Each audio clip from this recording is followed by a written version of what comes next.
Assalomu alaykum kuzatuvchilar, qo'lpina ko'chati ishqibozlari. Mana ko'chatlarimiz yetib kelgan. Mana 50 sotik plantatsiya qilyapmiz. Hozir mana italyansk qora shahzodan ekamiz. Ko'p savollar bo'ladi. Aka, bu yozda, qishda meva qilmaydi deydi. Mana sizlarga isboti bilan bugun 12-noyabr.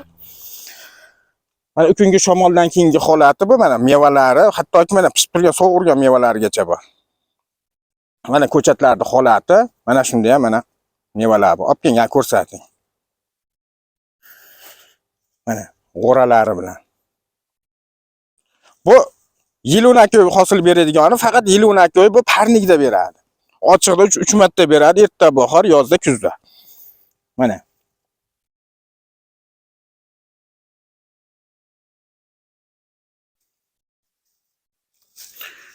Hozir bu mana Yezavikaga plantatsiya tayyorlayapmiz mana tomonga.